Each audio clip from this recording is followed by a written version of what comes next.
हरे कृष्ण कृष्ण कृष्ण हरे हरे हरे राम राम राम हरे हरे।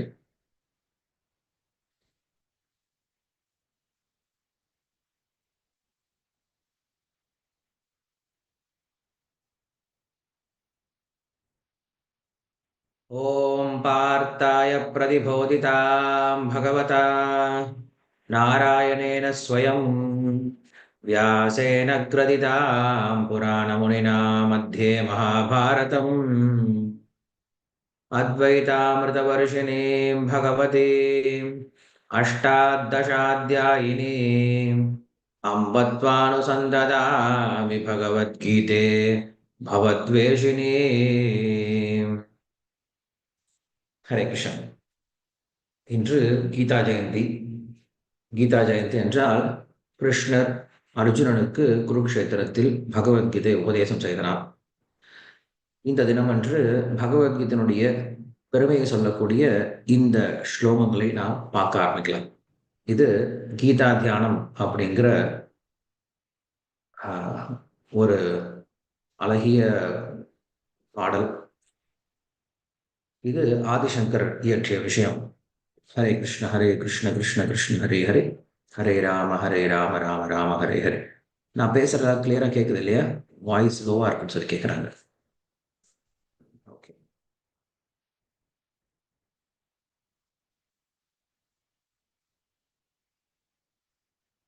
இதுல என்ன சொல்றாரு அப்படின்னா, பார்த்தாய பிரதிபோதிதாம் பகவதா நாராயணேன ஸ்வயம். சாக்ஷாத் நாராயணனாகிய கிருஷ்ணரால அர்ஜுனனுக்கு பேசப்பட்ட இந்த கிரந்தமானது வியாசேன கிருதிதாம் புராண முனினா. இது யாரால் எழுதப்பட்டது அப்படின்னா வியாசரால் எழுதப்பட்டது. எங்க இருக்கு அப்படின்னா மத்திய மகாபாரதே, மகாபாரதனுடைய மத்தியில இந்த பகவத்கீதை அப்படிங்கிறது இருக்கு. இந்த பகவத்கீதை அப்படிங்கிறது நமக்கு பகவானை பற்றிய சொல்ல வந்த ஞானம். இது எப்படிப்பட்டது அப்படின்னா அம்பத்வானு சந்ததாமி பகவத்கீதை பவத்வேஷினி அப்படின்னு சொல்றார். பகவத்கீதை நம்முடைய தாய் போன்றவள் அப்படின்னு சொல்லி சொல்றார். ஸோ அம்மா என்ன பண்ண முடியும்? நமக்கு அப்பா யான்னு சொல்ல முடியும். அது போலதான் ஸ்ரீமத் பகவத்கீதை அப்படிங்கிறது நம்முடைய தந்தை யார் அப்படிங்கிற விஷயத்தை சொல்லிக் கொடுக்க முடியும். அதனால சாஸ்திரம் அப்படிங்கிறது நம்முடைய தாய் என்றும், அதுல இருந்து சொல்லப்படக்கூடிய பகவான் தான் நம்முடைய தந்தை என்றும், நாம் எல்லாருமே இவர்களுடைய குழந்தைகள் என்றும் அப்படின்ட்டு நம்ம என்னைக்கும் சாஸ்திரத்துல படிக்கிறது உண்டு. நமோஸ்து வியாச விஷால புத்தே புல்லாரவிந்தாய ச பத்ர நேத்ர ஏன த்வயா பாரத தைல பூர்ணः பிரஜ்வாலிதோ ஞானமய பிரதீபः.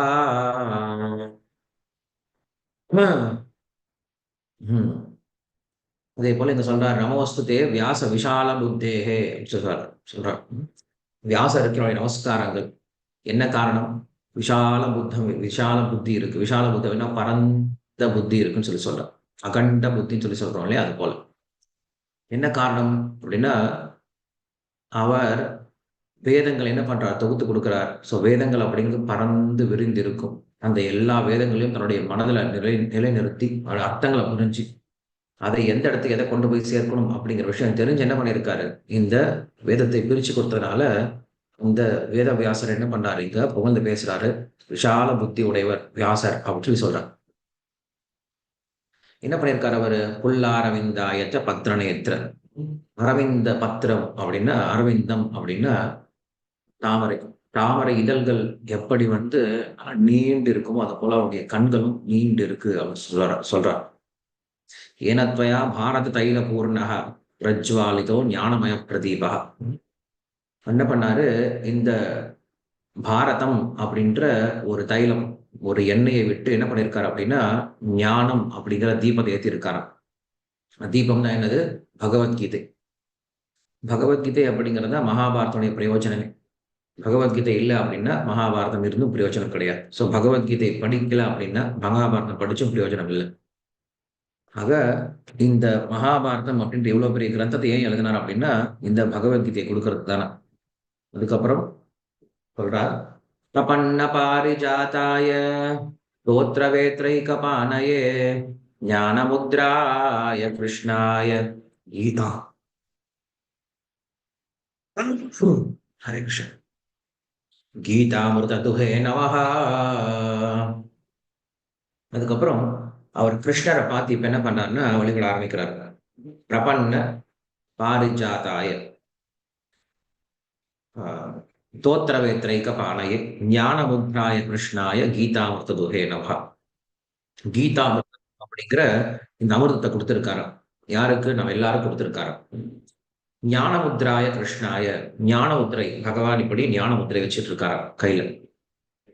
கையில என்ன வச்சிட்டு இருக்காரு அப்படின்னா, ஒரு கையில வந்து சாட்டை வச்சிட்டு இருக்காரு, இன்னொரு கையில வந்து அந்த கடிவாளத்தை வச்சிட்டு இருக்காரு. குதிரையோட கடிவாளத்தை வச்சிட்டு இருக்காரு. ஸோ அப்படிப்பட்ட பாரிஜாத மரத்தை போன்ற இந்த பகவத்கீதை அப்படிங்கிற சாஸ்திரத்தை கொடுத்த அந்த கிருஷ்ணருக்கு நமஸ்காரங்கள் அவர் சொல்றோம். முதல்ல பகவத்கீதையை நமஸ்காரம் பண்ண. பகவத்கீதை அப்படிங்கிறது நம்முடைய தாயை போன்றது. ஏன்னா பகவத்கீதை நமக்கு தந்தையாகிய பகவான் யார்? அந்த பகவான் கிருஷ்ணர் தான் அப்படிங்கிற விஷயத்த சொல்லிக் கொடுக்கிறார்.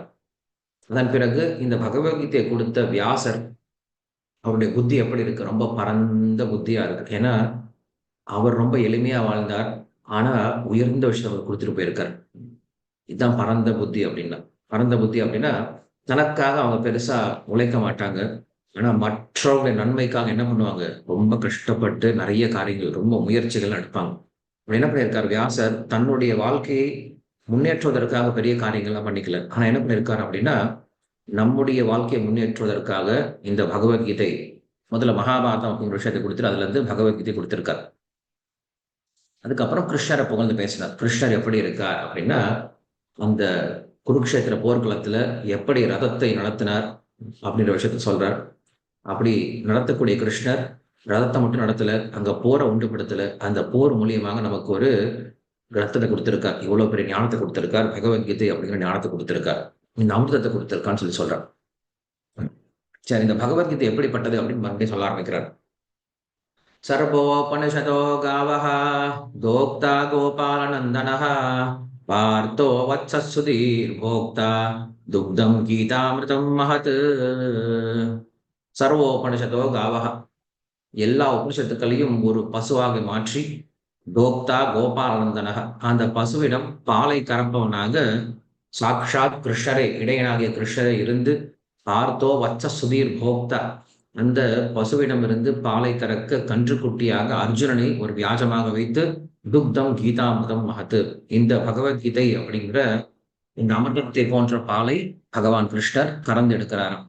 அதனால நான் போய் தனித்தனியா வந்து உபனிஷத்துல படிக்க தேவை கிடையாது. உபனிஷத்துல சொல்லப்பட்ட 32 வித்தியங்களை படிக்க தேவையில்லை. வித்யா ராஜகோபாலனாக வந்து இந்த கிருஷ்ணன் என்ன பண்ணியிருக்காரு? நம்மளுக்கு இந்த மொத்த உபனிஷத்துக்களுடைய சாரத்தையும் அவளுக்கு பகவத்கீதை கொடுத்திருக்காரு. வசுதேவ சுதம் தேவம் கம்சசானூரமர்தனம் தேவகி பரமானந்தம் கிருஷ்ணம் வந்தே ஜகத்குரும். கிருஷ்ணர் தான் ஜகத்குரு அப்படின்னு சொல்லப்படுறார். என்ன காரணம் அப்படின்னா, பகவான் எத்தனையோ அவதாரங்கள் வந்திருக்கார். ஆனா இந்த கிருஷ்ண அவதாரத்துல என்ன பண்ணியிருக்காரு? நமக்கு ஞானத்தை கொடுத்துட்டு போயிருக்கார். மற்ற அவதாரங்கள்லாம் வந்து தங்களுடைய லீலைகளை முடிச்சுட்டு அவங்க போயிடுறாங்க. ஆனா கிருஷ்ணர் மட்டும் தான் என்ன பண்றாரு அப்படின்னா, நம்மோடு வாழ்ந்து நாம் எப்படி அந்த பகவானை அடைய வேண்டும் அப்படிங்கிற வழிமுறையை சொல்லிக் கொடுக்கக்கூடிய சாஸ்திரத்தை கொடுத்திருக்கார். அவங்க சொல்றார், வசுதேவ சுதம் தேவம், வசுதேவனுடைய மகனாகிய கிருஷ்ணர், கம்சசானூரம் அர்த்தனம், கம்சன் முஷ்டிகன் சானூரன் இவங்க எல்லாத்தையும் கொன்ன அந்த பகவான், தேவகி பரமானந்தம், தேவகிக்கு ரொம்ப ஆனந்தத்தை கொடுத்த அந்த கிருஷ்ணர் எப்படிப்பட்டவரா இருக்காரு? கிருஷ்ணம் வந்தே ஜெகத்குரு, இந்த கிருஷ்ணரே எங்களுக்கு குரு, நமக்கு மட்டும் கிடையாது, இந்த உலகத்துக்கே அவர் தான் குருன்னு சொல்லி சொல்றார். வசுதேவருக்கு அவர் சந்தோஷத்தை கொடுத்திருக்கார். அதனால வாசுதேவனா இருக்கார். வாசுதேவ தத்துவம் அப்படின்னு சொல்றது உண்டு. வாசுதேவன் அப்படின்னா இந்த முக்குணங்களுக்கு அப்பாற்பட்டவரா இருக்கார். நம்முடைய தீய குணங்களை அழிக்கக்கூடியவரா இருக்கார். நமக்கு வாசுதேவ சத்துவ குணத்தை கொடுக்கக்கூடியவரா இருக்கார். நம்முடைய தீய குணங்களாகி கம்ச சானோர மர்தனங்களை செய்யக்கூடியவரா இருக்கார். தேவகி பரமானந்தம், அப்படி நம்ம சத்துவ குணத்துக்கு வந்ததுக்கு அப்புறம் நமக்கு பரம ஆனந்தத்தை கொடுக்கக்கூடியவரா இருக்கார். தேவகி அப்படின்னா நல்ல குணங்களுக்கு இருப்பிடம் அப்படின்னு அர்த்தம். அப்படி நம்முடைய சத்துவ குணத்தை கொடுத்து தீய குணங்களை நம்மிடம் இருந்து அழித்து நமக்கு அந்த நல்ல குணங்களால் ஆனந்தத்தை தரக்கூடிய அந்த கிருஷ்ணர், அந்த கிருஷ்ணர் எப்படி நமக்கு நல்ல நல்ல குணத்தை கொடுப்பார்? குருவாக இருந்து நமக்கு இந்த பகவத்கீதையை சொல்லிக் கொடுத்து நல்ல குணங்களை ஈடுபடுத்துறார் அப்படின்னு சொல்லி சொல்லணும்.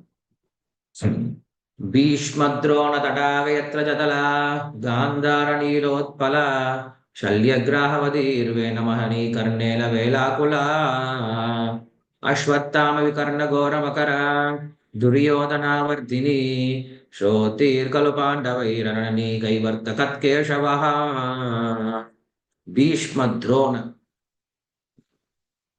भीष्मद्रोण तटा जयत्र जतला காந்தார நீலோத்பலா பீஷ்ம துரோணா இவங்க ரெண்டு பேரும் இரண்டு பெரிய கரைகளை போன்று இருந்தாங்களாம். ஜெயத்ரதன் அதில் இருக்கக்கூடிய தண்ணி போல இருந்தாங்க உள்ளார. அதுல காந்தார நீலோத்பலா அப்படின்னு சொல்றாரு.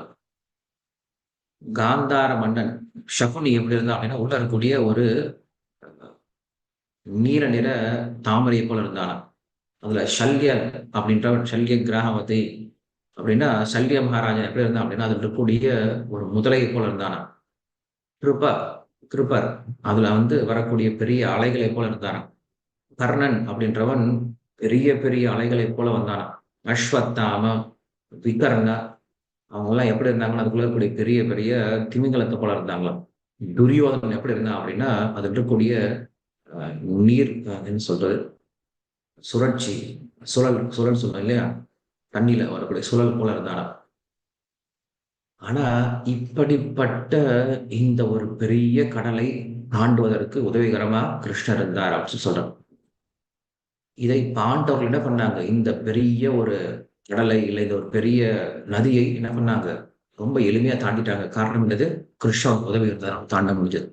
அது போல நமக்கும் கிருஷ்ணனுடைய உதவி இருந்தது அப்படின்னா நாம் என்ன பண்ண முடியும், இதை போன்ற எப்படிப்பட்ட ஆபத்தான சூழ்நிலை வந்தா நம்மளால தாண்ட முடியும். सरोजमलं गीतार्थखण्डोद्घटं नानाख्याककेशरं हरिकथा सम्बोधनाबोधितं लोके षड्जनषट्पहैहरहैः पेपीयमानं मुदा भूयात् भारतपङ्कजं कलिमलप्रध्वंसिनः श्रेयसे பாராசல்யம் அஜசரோஜமலம். இந்த மகாபாரதமானது ஒரு தாமரைக்கு ஒப்பிடப்படுது. இது தண்ணீர்ல தோன்றுதான். எப்படிப்பட்ட தண்ணீர்ல தோன்றுது அப்படின்னா வேதம் அப்படிங்கிற பெரிய சமுத்திரத்துல தோன்றுது. இது எப்படிப்பட்டது அப்படின்னா பராசர முனிவனுடைய மகன், அதாவது வியாசருடைய திருவாயிலிருந்து தோன்றக்கூடிய இந்த மகாபாரதம். அந்த மகாபாரதத்துல நிறைய கதைகள் இருக்கா. அந்த கதைகள்லாம் எப்படிப்பட்டது அப்படின்னா தாமரையில் இருக்கக்கூடிய பல மகரந்த தூள்களை போல இருக்கலாம். அந்த கதைகள்லாம் என்ன இருக்கு, விஷ்ணுவை பற்றிய கதைகளும் கிருஷ்ணரை பற்றிய கதைகளும் அந்த கிருஷ்ணன் பக்தர்களை பற்றிய கதைகளுமா இருக்குமா. இந்த கதைகளை யாரு கேட்க வருவாங்க அப்படின்னா யாரு ஒருவர் தேனீக்களை போல இருக்காங்களோ அவங்க என்ன பண்ணுவாங்க, இந்த கதைகள்லாம் கேட்க வருவாங்களா, மகாபாரதத்தில் இந்த கதைகளை கேட்க வருவாங்களா. ஈக்களை போன்றவர் இருப்பவங்க இந்த மகாபாரத கதைகள்லாம் கேட்க வர மாட்டாங்க, அவங்க குப்பைகளுக்கு தான் போவாங்க. இது எதனால கேட்கணும் அப்படின்னா யார் ஒருவர் இந்த கலியினுடைய தாக்கத்திலிருந்து வெளில வரணும்னு நினைக்கிறாங்களோ அவங்க என்ன பண்ணணுமா, இந்த கதைகளை கேட்கணும். மகாபாரதத்துல விஷ்ணுவை கிருஷ்ணரை சொல்லக்கூடிய கதைகள், குறிப்பா இந்த பகவத்கீதை என்ன பண்ணுவான், ஒருத்தர் படிக்க ஆரம்பிக்கணும். அப்படி படிக்க ஆரம்பிச்சார் அப்படின்னா அவர்கள் இந்த கலியுகத்தினுடைய தாக்கத்திலிருந்து வெளியில வர முடியும் அப்படின்னு சொல்றார். மூகம் கரோதி வாசாலம் பங்கும் லங்கயதே கிரிம் யத்கிருபாதமஹம் வந்தே பரமானந்த மாதவம். அந்த மாதவனுக்கு என்னுடைய நமஸ்காரங்கள். மாதவன் அப்படின்னா யார் ஒருவன் மது வித்யா சொல்லக்கூடிய உயர்ந்த வித்யை. நான் சொன்னேன் இல்லையா, சாஸ்திரங்கள் 32 வித்தியைகள் சொல்லப்பட்டிருக்கு. அந்த 32 வித்தியைகளுக்கும் நாதனா இருக்கிறவன் பேர் மாதவன் அப்படின்னு சொல்றார். பரமானந்த மாதவன். அந்த மாதவன் எப்படி இருக்காரா, பரம ஆனந்தத்தோட இருக்காரா, பரம ஆனந்தத்தினுடைய மூலமா இருக்காரா. நமக்கு வேணும் அப்படின்னா அவர்கிட்ட இருந்து கேட்டுக்கு. அவர் என்ன பண்றாரு, மூக்கம் கரோதி வாசாலம், ஒரு ஊமையை பேச வைக்க முடியும். பங்கும் லங்கயதே கிரிம், ஒரு முடவன் ஒரு பெரிய மலை என்ன பண்ண முடியும், மலையை அவனால ஏறிட முடியும். யத்கிருபாத மகம் வந்தே, யார் ஒருவனுக்கு பகவானுடைய மாதவனுடைய கருணை இருக்கோ அவனுக்கு இதெல்லாம் கிடைக்குமா. ஊமையை போல இருக்கக்கூடிய நம்மால பேச முடியும், முடவனை போல இருக்கக்கூடிய நம்மால கால் இல்லாம இருக்கக்கூடிய நம்மை போன்றவர்களும் மலை ஏற முடியும் சொல்றாங்க. நமக்கு இந்த 2 குணமும் இருக்கு. நாம் எல்லாருமே உண்மையில ஒன்றும் பேச தெரியாதவங்க தான். ஆனா பகவானுடைய கருணை இருந்தா நம்ம என்ன பண்ண முடியும்? இந்த பகவத்கீதைய படிச்சு மத்தவங்களுக்கும் சொல்லிக் கொடுக்க முடியும். உண்மையில் நம்ம எல்லாம் கால் இல்லாதவர்கள் தான். பகவானை அடைவது ரொம்ப கஷ்டம்ங்க. ஆனா பகவானுடைய கருணை இருந்தது அப்படின்னா, அவரை நாம் எளிமையா அடைய முடியும் அப்படிங்கிற விஷயம் சொல்லிக் கொடுக்கிறார்.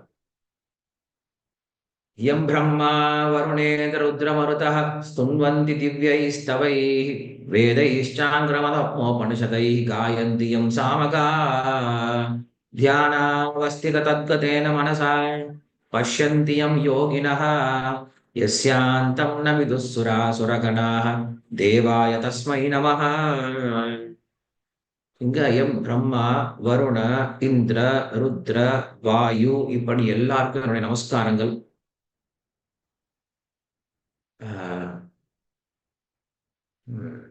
இவர்களுக்கு நமஸ்காரங்கள் அப்படின்னு சொல்லி சொல்றது காட்டிலும் இவங்க எல்லாம் யார் நமஸ்காரம் பண்றாங்களோ அவருக்கு நமஸ்காரம். யாரு? பிரம்மாவும் வருணனும் இந்திரனும் ருத்ரனும் வாயுவும் யார் நமஸ்காரம் பண்றாங்க அப்படின்னா பகவான் நமஸ்காரம் பண்றாங்க. அப்படிப்பட்ட பகவானுக்கு என்னுடைய நமஸ்காரங்கள். அந்த பகவான் என்ன பண்றாரு? எப்பயும் சாமகானத்துக்கு கேட்டே இருக்காரு. வேதங்களை உபனிஷத்துக்களை சொல்லக்கூடியவர்களால சாமகானம் அப்படின்னு சொல்லப்படும். அந்த சாமகானத்தின் விஷயங்களை கேட்டுட்டு ரொம்ப ஆனந்தமா இருக்கக்கூடிய அந்த பகவானுக்கான நமஸ்காரங்கள். அதே போல அந்த பகவான் எப்படி இருக்காரு அப்படின்னா யோகிகளால தியானம் பண்ணக்கூடியவரா இருக்காரு. அந்த யோகிகள் என்ன பண்றாங்க? என்னைக்குமே தங்களுடைய மனசுல பகவானை பார்த்துட்டே இருக்காங்களா. அப்படிப்பட்ட பகவானை பற்றிய முழு விஷயத்தையும் தெரிஞ்சுக்கிட்டவங்க யாரும் கிடையாது. அந்த பகவான் எல்லையற்றவரா இருக்கார். அப்படிப்பட்ட எல்லையற்ற யோகிகளுடைய இதயத்துல தியானம் செய்யப்படக்கூடிய யோகிகளுடைய மனதை கவர்ந்த எல்லா தேவர்களாலும் வழிபடக்கூடிய எல்லா உபனிஷத்துக்களும் எந்த ஒரு பகவானை புகழ்ந்து பேசுதோ, எந்த ஒரு பகவான் சாமகான பிரியனா இருக்கானோ அந்த பகவானுக்கு நமஸ்காரங்கள் அப்படின்னு சொல்றாங்க. இது கீதா தியானம் அப்படின்னு சொல்றது உண்டு. இது ஆதிசங்கர் எழுதி கொடுத்திருக்கார். இதே போல இன்னும் ஒரு அழகான பகவத்கீதையை பற்றிய ஒரு சுவாரஸ்யமான ஸ்லோகங்கள் இருக்கு. அதையே பார்க்கலாம். गीता सुगीता कर्तव्या किमन्यै शास्त्रविस्तरैः यस्वयं पद्मनाभस्य मुखपद्मात् विनिश्रिता गीता सुगीता कर्तव्या. கர்த்தவியம் அப்படின்னா கடமை. கீதா சுகீதா கர்த்தவ்யா. நம்முடைய கடமை என்ன தெரியுமா? தினசரி பகவத்கீதையை படிக்கணும். கிமன்யை சாஸ்திர விஸ்தரைகி. வேற சாஸ்திரங்கள் இருந்து என்ன பிரயோஜனம்? ஏன்னா பகவத்கீதையை படிச்சுட்டோம் அப்படின்னா மற்ற சாஸ்திரங்கள் பிரயோஜனமே கிடையாது. பகவத்கீதை படிக்கல அப்படின்னா மற்ற சாஸ்திரங்களை படிச்சும் பிரயோஜனம் கிடையாது. எஸ்வயம் பத்மநாபஸ்ய முகபத்மாத் வினிஷ்கிருதா. எந்த பகவத்கீதையானது கிருஷ்ணருடைய திருவாயிலிருந்து வந்ததோ அந்த பகவத்கீதையை படிச்சிட்டோம் அப்படின்னா அதன் பிறகு நமக்கு படிக்க வேண்டிய வேற சாஸ்திரம் அப்படிங்கிறது தேவையில்லை அப்படின்னு சொல்றாங்க. ஏகம் சாஸ்திரம் தேவகி புத்திர கீதம் ஏகோ தேவோ தேவகி புத்திர ஏவ ஏகோ மந்திரஸ்தஸ்ய நாமானி கர்மா ஏகம் தஸ்ய தேவஸ்ய சேவா. இந்த உலகத்துல ஒரே ஒரு சாஸ்திரம் இருக்கட்டும், இந்த தேவகி புத்திரனுடைய கீதையாக இருக்கட்டும். இந்த உலகத்துல ஒரே ஒரு தேவன் இருக்கட்டும், அது தேவகி புத்திரனாக கிருஷ்ணனாக இருக்கட்டும். ஏகோ மந்திரம், இந்த உலகத்துல ஒரே ஒரு மந்திரம் இருக்கட்டும், அது அந்த கிருஷ்ணனுடைய நாமங்களாக இருக்கட்டும். இந்த உலகத்தில் ஒரே ஒரு செயல்பாடுகள் இருக்கட்டும், அது அவருக்கு செய்யக்கூடிய சேவையாக இருக்கட்டும் அவர் சொல்றார். சரி, இன்று கீதா ஜெயந்தி, கிருஷ்ணர் பகவத்கீதையை பேசிய நாள் அப்படின்ட்டு உலகம் முழுக்க கொண்டாடப்படுது. என்னவோ தெரியல, பகவத்கீதை தோன்றிய நம்முடைய நாட்டுல நிறைய பேருக்கு இந்த கீதா ஜெயந்தி தெரியறது கிடையாது. நிறைய விதமான ஜெயந்திகளை கொண்டாடிட்டு இருக்காங்க. என்ன பண்ணணும்? நாம தான் இந்த விஷயத்த மக்களுக்கு சொல்லிக் கொடுக்க முயற்சி பண்ணணும். ஸோ என்ன பண்ணுங்க, இன்னைக்கு இந்த ஒரு வீடியோ என்ன பண்ண முடிஞ்சா மக்களுக்கு ஷேர் பண்ண முயற்சி பண்ணுங்க. பகவத்கீதையை கேட்க வைக்க முயற்சி பண்ணுங்க. ஸோ நம்ம என்ன பண்ண போறோம் அப்படின்னா, இன்றிலிருந்து பகவத்கீதை இருக்கக்கூடிய முக்கியமான ஸ்லோகங்கள், ஒரு 108 ஸ்லோகம் முக்கியமான ஸ்லோகங்கள்னு சொல்றாங்க, மனப்பாடம் செய்ய வேண்டிய ஸ்லோகங்கள். நான் என்ன பண்றேன், இன்றிலிருந்து குரூப்ல நான் ஷேர் பண்றேன், வாய்ஸா ரெக்கார்ட் பண்ணி ஷேர் பண்றேன். என்ன பண்ணுங்க, நீங்களும் இந்த ஸ்லோகங்களை மனப்பாடம் பண்ண முயற்சி பண்ணுங்க. ஸோ குறைஞ்சபட்சம் நம்ம அடுத்த வருஷம் மறுபடியும் மீட் பண்ணும்போது நம்ம எல்லாருக்கும் இந்த 108 ஸ்லோகங்கள் மனப்பாடமா இருக்கும். இருந்தது அப்படின்னா, நான் பகவத்கீதை செய்யக்கூடிய ஒரு சின்ன பிரார்த்தனை, ஒரு சின்ன ஆராதனை, ஒரு சின்ன சேவையா கூட இருக்கும். நம்ம என்ன பண்ணலாம், மக்கள் கிட்ட பேசும்பொழுது ஸ்லோகத்தோட பேசணும். அப்ப இன்னும் நல்லா இருக்கும். மக்களுக்கு இன்னும் ரொம்ப அ அங்கீகாரமா இருக்கும். ஸ்லோகத்தோட பேசணும் அப்படின்னா நெறைய பேரு ரொம்ப அப்ரிஷியேட் பண்ணுவாங்க. என்ன பண்ணலாம், நாம இந்த ஸ்லோகங்கள கொஞ்சம் கொஞ்சமா கத்துக்க முயற்சி பண்ணலாம். இன்னைக்கு மோக்ஷா ஏகாதசி அப்படின்ற ஏகாதசி திதி இருக்கு. அதனால என்ன பண்ணுங்க, ஏகாதசி விரதம் இருங்க. பகவத்கீதைய படிங்க. முடிஞ்சா பகவத்கீதைங்களோட ஸ்லோகங்கள மனப்பாடம் பண்ண முயற்சி பண்ணுங்க. எல்லாத்துக்கும் மேல மக்களுக்கு இன்னைக்கு கீதா ஜெயந்தி இருக்கு அப்படிங்கிற விஷயத்த தெரியப்படுத்துங்க. தெரியப்படுத்தி அவங்கள என்ன பண்ணுங்க, முடிஞ்சா பகவத்கீதைய அவங்களுக்கு நீங்க வாங்கிக்க ஏதாவது முயற்சி பண்ணுங்க. உங்களுக்கு தெரிஞ்ச ஃபிரெண்ட்ஸ், ரிலேட்டிவ்ஸ் இல்ல ஏதாவது பெரிய அ ஆஃபீஸஸ் இருந்துச்சுன்னா என்ன பண்ணுங்க, இந்த பகவத்கீதைய முடிஞ்சா அவங்களுக்கு நீங்க விநியோகம் பண்ண முயற்சி பண்ணலாம்.